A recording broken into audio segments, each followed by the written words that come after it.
2020년 12월 20일 주일 새벽 예배를 시작하겠습니다. 사도신경으로 우리의 신앙을 고백하겠습니다. 전능하사 천지를 만드신 하나님 아버지를 내가 믿사오며 그 외아들 우리 주 예수 그리스도를 믿사오니 이는 성령으로 잉태하사 동정녀 마리아에게 나시고 본디오 빌라도에게 고난을 받으사 십자가에 못 박혀 죽으시고 장사한 지 사흘 만에 죽은 자 가운데서 다시 살아나시며 하늘에 오르사 전능하신 하나님 우편에 앉아 계시다가 저리로서 산 자와 죽은 자를 심판하러 오시리라. 성령을 믿사오며 거룩한 공회와 성도가 서로 교통하는 것과 죄를 사하여 주시는 것과 몸이 다시 사는 것과 영원히 사는 것을 믿사옵나이다. 아멘. 찬송가 461장 십자가를 질 수 있나 함께 찬양하겠습니다. 찬송가 461장입니다.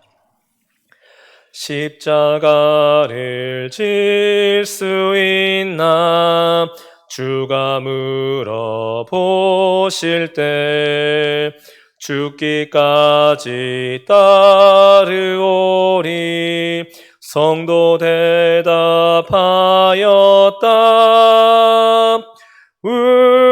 우리의 심령 주의 것이니 주님의 형상 만드소서. 주인도 따라 살아갈 동안 사랑과 충성 늘 바치오리다.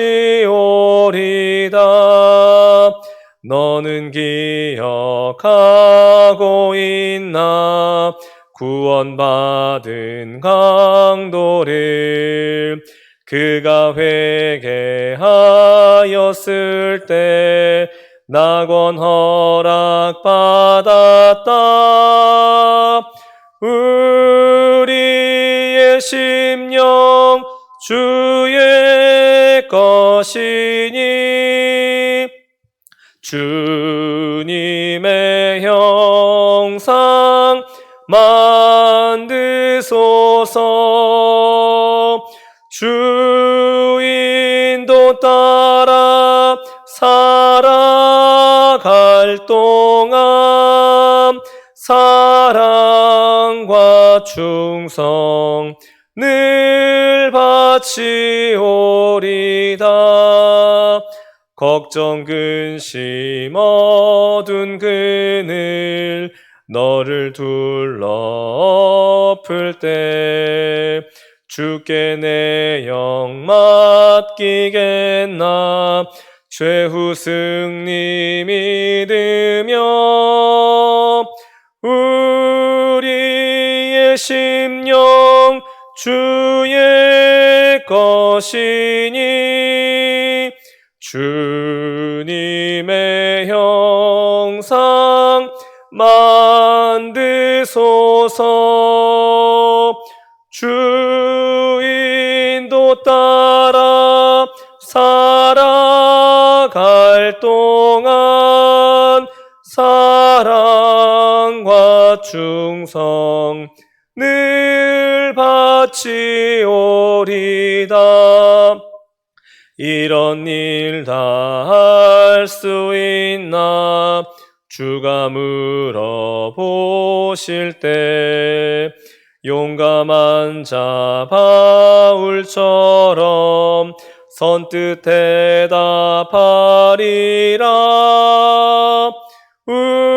우리의 심령 주의 것이니 주님의 형상 만드소서.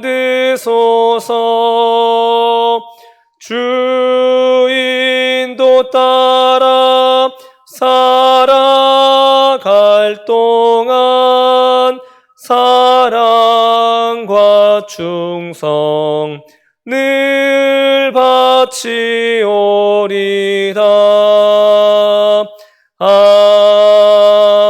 아멘. 하나님께서 우리에게 주시는 말씀은 베드로전서 4장 12절부터 19절까지 말씀입니다.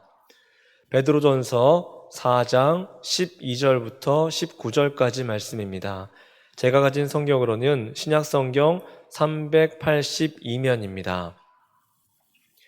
베드로전서 4장 12절부터 19절까지의 말씀을 제가 받들어 읽겠습니다.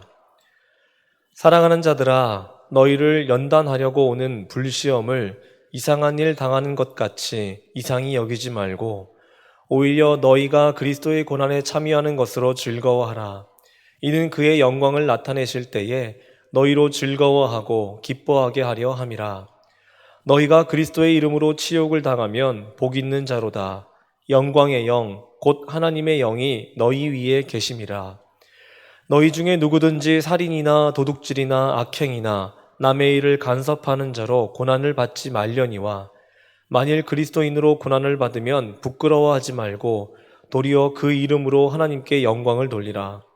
하나님의 집에서 심판을 시작할 때가 되었나니 만일 우리에게 먼저 하면 하나님의 복음을 순종하지 아니하는 자들의 그 마지막은 어떠하며 또 의인이 겨우 구원을 받으면 경건하지 아니한 자와 죄인은 어디에 서리요. 그러므로 하나님의 뜻대로 고난을 받는 자들은 또한 선을 행하는 가운데에 그 영혼을 미쁘신 창조주께 의탁할지어다. 아멘.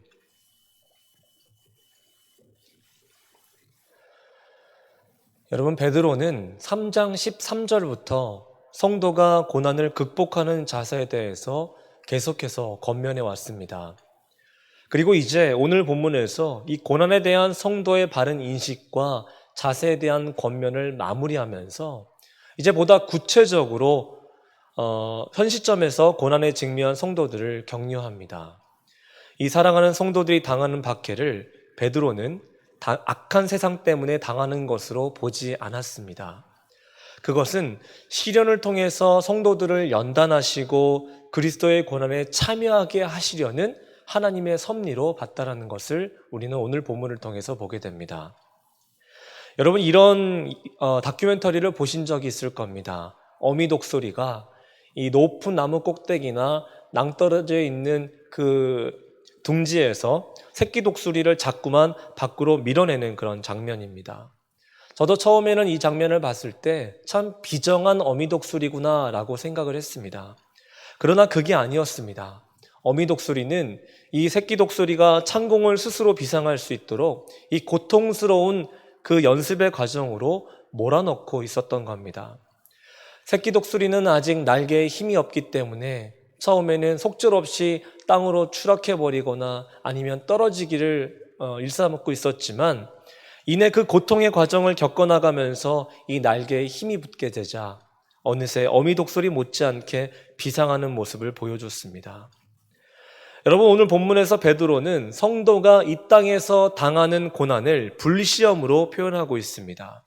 이 불시험이라는 말은 헬라 문화권에서는 불태우는 것을 의미하는데 우리가 불시험하면 먼저 떠오르게 되는 것이 악한 자들을 징벌하시는 그 하나님의 심판의 도구임을 먼저 떠올리게 되지만 여기서는 비유적인 의미를 담고 있습니다. 금속의 연단이나 재련을 의미합니다. 여러분, 그러면 베드로는 이 시련을 어떻게 여기고 있다라는 것입니까?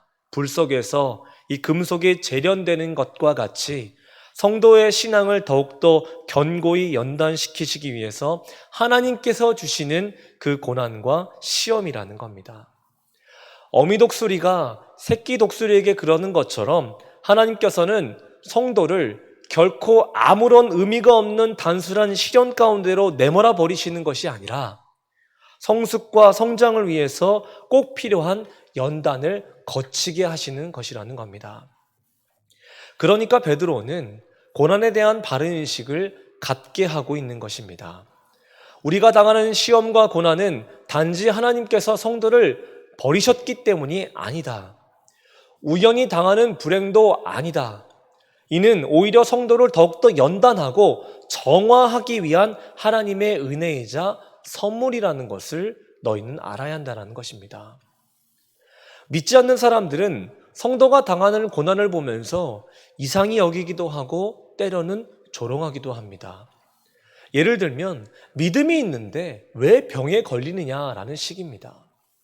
그런데 이런 글을 읽게 됐습니다. 일본의 그리스도인이자 한 문인이 병을 앓지 아니하면이라는 글을 썼습니다. 그 글에 이렇게 되어 있습니다. 병을 앓지 아니하면 드릴 수 없는 기도가 있고 병을 앓지 아니하면 들을 수 없는 거룩한 말씀이 있다. 또 병을 앓지 아니하면 가까이 나아갈 수 없는 성소가 있고 병을 앓지 아니하면 바라볼 수 없는 거룩한 얼굴이 있으며 더더욱 나는 고통하지 아니하면 인간이 될 수 없다라는 구절을 써놨습니다. 한마디로 인간은 고통을 통해서 진정한 인간이 될 수 있는 것이고 성도는 고난과 시련을 통해서 하나님께 더 가까이 나아가면서 그것이 너무나 힘겨운 과정임은 사실이지만 이 과정에 동행하시고 역사하시는 그 하나님을 발견하게 되면서 그 하나님을 더욱더 의지하게 된다는 겁니다. 그래서 우리가 시편 119편 말씀도 보면 거기서 시인이 고백하기를 특별히 71절 말씀에 고난당한 것이 내게 유익이라 이로 말미암아 내가 주의 율례들을 배우게 되었나이다 라는 고백을 볼 수 있지 않습니까? 이처럼 베드로도 성도의 고난은 유익한 것이다. 성도의 고난은 하나님의 섭리 안에 있는 것이다. 성도의 고난은 하나님의 은혜이다. 이와 같이 여겼기 때문에 이 땅에서 고난을 당해도 이상한 일을 당하는 것처럼 여기지 말라라는 겁니다. 참고로 학자들의 견해에 따르면 당시 이방인 중에도 그리스도인으로 바뀌게 된 사람들이 있지 않겠습니까? 그런데 이들은 유대인들과 달리 이 종교로 인한 박해를 이해하지 못했답니다.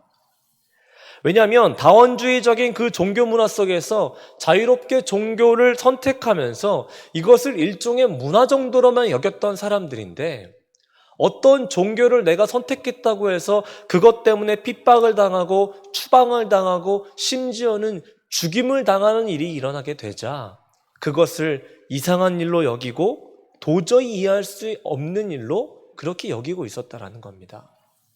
그래서 베드로는 복음에 대한 이런 오해를 가지고 있던 사람들을 향해서 이상히 여기지 말라, 원뜻을 좀 찾아보면 절대로 놀라지 말라라는 그런 의미도 가지고 있는데 놀라지 말아라, 당연한 것이다, 지금 이렇게 말씀해 주고 있는 것입니다. 그러면서 뭐라고 했습니까? 14절 말씀해 보니까 너희가 그리스도의 이름으로 치욕을 당하면 복 있는 자로다 라고 말씀했습니다. 오히려 고난을 당하고 있는 성도에게 그러면서 영광의 영, 즉 하나님의 영이 너희 위에 계실 것이다 라고 말씀하고 있습니다. 여러분, 우리가 다니엘 묵상해 오지 않았습니까? 다니엘 6장에 보면 다니엘이 사자굴로 들어가게 됩니다. 이 메대 왕 다리오의 금령을 어기면서 하루에 3번씩 창문을 열고 예루살렘을 향해 기도하던 것이 시기하던 무리들에게 발각되어서 결국에는 이 사자굴로 들어가게 되었는데 다니엘을 아끼던 그 왕이 그 다음날 찾아가서 말하지 않습니까? 다니엘아, 살아있느냐? 내 하나님께서 너를 구원하셨느냐? 라고 묻자 다니엘이 한 말이 무엇입니까? 다니엘 6장 22절 말씀에 나의 하나님이 이미 천사들을 보내주셔서 그 사자들의 입을 봉하심으로 내가 어떤 상해도 입지 않았습니다 라고 말했습니다. 하나님의 영이 너희 위에 계실 것이기 때문에 고난을 이상하게 여기지 말라라는 것은 단순히 그들을 위로하기 위한 베드로의 사적인 어떤 말이 아닙니다. 마가복음 13장 말씀에 마지막 때가 되면 사람들이 성도들을 공회에 넘겨주겠고 회당에서 매질할 것이고 예수 그리스도로 말미암아 권력자들과 임금들 앞에 서게 된 그런 고난을 당하게 될 것이지만 마가복음 13장 11절 말씀에 사람들이 너희를 끌어다가 넘겨줄 때에 무슨 말을 할까 미리 염려하지 말고 무엇이든지 그때에 너희에게 주시는 그 말을 하라. 말하는 이는 너희가 아니요 성령이니라 라고 말씀합니다. 성도들이 그리스도로 인해서 핍박을 당할 때 친히 성령께서 함께 하신다는 그 예수님의 말씀이 분명히 있었기 때문에 베드로는 걱정하지 말아라, 이상히 여기지 말아라, 놀라지 말아라 이렇게 강하게 권면했던 것입니다. 그래서 13절 말씀에 보니까 오히려 너희가 그리스도의 고난에 참여하는 것으로 즐거워하라고 권면하는 것을 볼 수 있지 않습니까? 그리스도의 고난에 참여하는 것은 그분의 영광과 그분의 생명과 그분의 부활의 권능에 참여하는 것이기 때문입니다. 또 이것은 그리스도와 성도의 진정한 연합입니다. 때문에 현실에서 시험과 고난을 잘 감당한 성도는 장차 그리스도께서 재림하실 때에 칭찬과 영광과 존귀를 얻게 되는 그런 놀라운 순간 가운데 있게 될 것이기에 고난 가운데서도 즐거워하고 기뻐하라고 권면했던 것입니다. 또 16절 말씀에 보면 만일 그리스도인으로 고난을 받으면 부끄러워하지 말고 도리어 그 이름으로 하나님께 영광을 돌리라 라고 이야기합니다. 그리스도인이라는 말 그대로 그리스도에게 속한 자, 그리스도를 따르는 자라는 의미입니다. 사도행전 11장에 처음에 안디옥에서 사람들이 성도를 부를 때 사용하던 단어였는데, 그러다 당시에는 지금처럼 주님을 믿는 사람들을 총칭하는 일반적인 명칭이 아니라 경멸하는 의미가 담겨있는 용어였습니다. 오늘날로 따지자면 그리스도인을 비꼬면서 흔히 예수쟁이라고 많이들 이야기하는데 바로 그와 같은 의미입니다. 그런데 베드로는 성도가 이 그리스도인이라는 이유로 고난을 받게 되는 일이 있을 때 부끄러워하지 말라고 이야기합니다. 왜 그럴까요? 그것은 부끄러워할 이유가 전혀 없기 때문입니다. 그리고 그 분명한 이유를 우리는 예수 그리스도를 통해서 찾을 수 있게 됩니다. 여러분, 예수 그리스도 어떤 분이십니까? 이 땅에서 사시는 동안에 세상을 향해 부끄러운 일을 하신 적이 단 한 번도 없었습니다. 빌라도의 법정에 서셨을 때에도 사람들은 어떤 윤리적인 흠도 찾을 수가 없었습니다. 오히려 몸소 사랑과 희생을 실천하셨고 심지어 너무나 고통스러우셨을 그 십자가 위에서도 사람들의 무지함을 오히려 긍휼히 여겨주시고 하나님께 저들을 용서해달라고 기도하셨던 분이 바로 예수님이셨습니다. 그러셨으니 예수님을 지켜보던 한 백부장이 예수는 진실로 하나님의 아들이었다라고 고백하며 존경하고 있는 것을 우리가 보지 않았습니까? 따라서 이토록 흠이 없으신 예수 그리스도를 따르는 성도라면 세상 앞에서 당당할 수 있는 것입니다. 다만 부끄러워해야 할 것이 있다면 그것은 15절에서 보는 것처럼 나의 죄 때문에 받게 되는 고난에 직면했을 때입니다. 살인, 도둑질, 악행, 남의 일에 간섭하는 것 때문에 고난을 받게 된다면 그것은 분명 스스로 하나님의 뜻을 거스르는 것과 같은 것이기 때문에, 그리고 하나님의 영광을 가려버린 것과 같은 것이기 때문에 그 일이 일어났다면 우리는 그 즉시 회개하며 하나님께 나아가야 한다는 겁니다. 여러분, 고난이라고 해서 모두 같은 것으로 여겨서는 안 되는 것이죠. 기꺼이 받아야 할 고난이 있다면 받지 않아야 할 고난이 있는 것이고, 부끄러워하지 않아도 되는 고난이 있다면 부끄러워해야 할 고난이 있다는 것을 오늘 말씀을 통해서 우리가 깨닫게 됩니다. 고난은 이렇게 나뉘지만 전자의 고난에 대해서는 하나님께서 인정해 주실 것입니다. 하늘의 성급으로 갚아주실 것입니다. 그러나 후자의 경우라고 한다면 누구를 원망할 필요 없이 스스로 회개하고 잘못을 바로잡아야 하는 것이죠. 이미 우리가 그것을 2장 20절 말씀을 통해서 봤습니다. 죄가 있어 매를 맞고 참으면 무슨 칭찬이 있으리요. 그러나 선을 행함으로 고난을 받고 참으면 이는 하나님 앞에 아름다우니라 라고 말씀했지 않습니까? 그러므로 우리는 베드로의 말씀처럼 그리스도인으로서 고난당하는 것을 부끄러워하지 말고 오히려 그리스도인으로서 고난당하는 것을 부끄러워하는 그 부족한 모습을 우리가 부끄러워야 하는 것입니다. 오랜 신앙생활을 했음에도 불구하고 여전히 변함이 없고 죄인된 인생에서 벗어나지 못하고 있다면 바로 그런 모습들을 부끄러워야 하는 것이죠. 외면적인 신앙의 연륜을 자랑할 것이 아니라 더욱더 겸손한 마음과 뜨거운 신앙의 열정으로 예수 그리스도께 나아가야 하는 것이고, 더 성숙한 그리스도인이 되어야 하는 것이고, 직분에 합당한 믿음과 인격의 소유를 위해서 우리가 노력해야 하는 것이고, 우리의 정체성이 흔들리지 않도록 기도하면서 우리 자신을 늘 말씀 앞에 세워나가야 한다는 겁니다.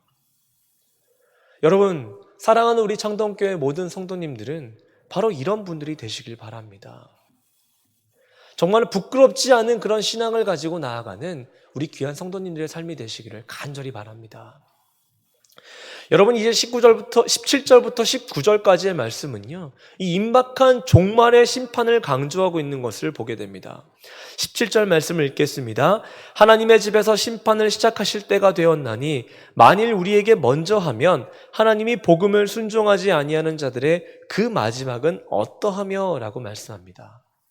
이 하나님의 심판이 교회와 하나님의 백성으로부터 시작된다는 것은 이미 구약을 통해서도 여러 번 예언되었던 말씀입니다. 이 예레미야 25장 29절 말씀이 참 대표적인 말씀인데요.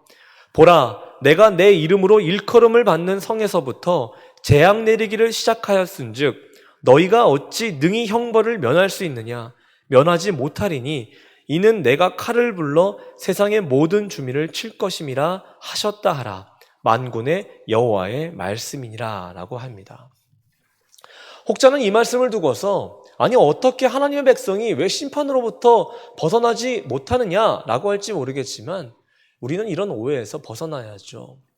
17절에 담겨있는 의미는 이것입니다. 첫 번째로 성도라고 해서 육체적으로 받는 심판에서 결코 예외가 될 수는 없다. 그러나 둘째, 궁극적으로 성도들이 받는 심판과 믿지 않는 자들이 받는 심판에는 본질적인 차이가 있다는 것을 가르쳐 줍니다. 성도들이 경험하는 불시험은 연단해서 정결하게 하시는 불이지만 주님의 심판의 때에 불의한 자들에게 임하는 불은 그들을 소멸하는 불이라는 겁니다. 그것을 말씀하고 있습니다. 그래서 베드로는 성도들이 받는 하나님의 심판이란 멸망을 위한 것이 아니라 연단과 성화의 도구다. 하나님의 심판이 성도에게 먼저 시작되는 것은 하나님의 백성인 성도를 더 성숙하게 하시려는 마치 사랑의 매와 같은 것이다 라는 것을 깨닫게 해주는 겁니다. 그러면서 18절에 의인이 겨우 구원을 받으면 경건하지 아니한 자와 죄인은 어디에 서리요? 라고 하면서 이 경건하지 아니한 자와 죄인들에게 임하는 그 진노가 어떤 것인지를 생각해 보게 하고 또 어떤 진노가 기다리고 있을지 한번 생각해 보라고 베드로는 말하고 있는 것입니다. 그러면서 19절에 베드로 말씀하죠. 하나님의 뜻대로 고난을 받는 자들은 또한 선을 행하는 가운데에서 그 영혼을 미쁘신 창조주께 의탁할지어다 라고 말씀합니다. 마치 예수님께서 모든 것을 하나님께 맡기고 최후까지 그 뜻을 쫓아 충성하셨던 것처럼 성도들 역시 모든 것을 하나님께 맡기고 그 뜻대로 고난을 받을지라도 선을 행할 것을 권면하는 말씀입니다. 의탁한다라는 것, 보호를 위하여 맡긴다라는 뜻입니다. 믿을 만한 사람에게 자신이 재산 등을 맡기거나 위임하는 일을 가리키는데 우리가 우리의 영혼을 하나님께 의탁할 수 있는 이유는 바로 이 단어 하나 때문입니다. 그것이 뭐냐면 19절을 다시 보시면 미쁘신이란 단어입니다. 약속에 신실하시다는 의미죠. 곧 믿고 신뢰할 만한 분이 바로 하나님이시기 때문에 약속을 변치 않으시는 분이시기 때문에 고난을 주시지만 그 선한 목적을 알기 때문에 우리는 우리의 모든 것을 하나님께 맡기며 나아갈 수 있게 된다는 겁니다. 그러니 여러분 적극적으로 하나님께 인생을 맡기고 영혼을 맡기는 성도님들이 되시길 바랍니다. 온전히 주님께 모든 것을 맡기고 육체의 남은 시간 동안 전심으로 하나님을 섬기며 하나님의 뜻을 행함으로써 예수 그리스도의 재림의 때에 하늘의 축복을 상급으로 받으시는 여러분 모두가 되시기를, 그런 복된 인생들이 되시기를 간절히 축원합니다. 기도하겠습니다. 하나님 아버지, 저희가 능히 구원을 받고 마지막 주께서 재림하시는 날에 기뻐하고 즐거워하기 위해서 온전히 저희의 인생과 영혼을 맡기고 기쁨으로 그리스도의 고난에 참여하겠습니다. 그리스도인답지 못한 모습에는 부끄러워하고 그리스도인으로 사는 것은 결코 부끄러워하지 않고 세상 앞에서 당당히 서는 하나님의 거룩한 자녀들이 되게 하여 주시옵소서. 오늘 주일입니다. 비록 온라인으로 예배를 드리지만 그 있는 자리에서 하나님의 은혜를 더욱더 사모하게 하시고 정말로 간절한 마음으로 기도하게 하시고 온전한 마음으로 주께 나아가는 시간이 되게 하여 주시옵소서. 이제는 우리 주님께서 가르쳐 주신 기도로 기도하고 예배를 마치겠습니다. 하늘에 계신 우리 아버지여, 이름이 거룩히 여김을 받으시오며 나라가 임하시오며 뜻이 하늘에서 이루어진 것 같이 땅에서도 이루어지이다. 오늘 우리에게 일용할 양식을 주시옵고 우리가 우리에게 죄 지은 자를 사하여 준 것 같이 우리 죄를 사하여 주시옵고 우리를 시험에 들게 하지 마시옵고 다만 악에서 구하시옵소서. 나라와 권세와 영광이 아버지께 영원히 있사옵나이다. 아멘. 오늘은 주일입니다. 예배와 한국교회를 위해서 함께 기도하는 날입니다. 여러분, 영과 진리로 하나님을 예배하겠습니다 고백하시면서 예배 드리시는 귀한 성도님들이 되시길 바라고, 코로나 때문에 참 힘든 시간에 있지만 그럼에도 불구하고 하나님을 예배하는 자리에 함께 동참하는 모든 한국교회를 위해서 이 시간 함께 기도해 주시길 바라겠습니다. 오늘 말씀 가지고 그리고 예배와 한국교회를 위해서 우리 주님의 이름을 한번 부르짖으며 함께 기도하며 나아갑니다. 주여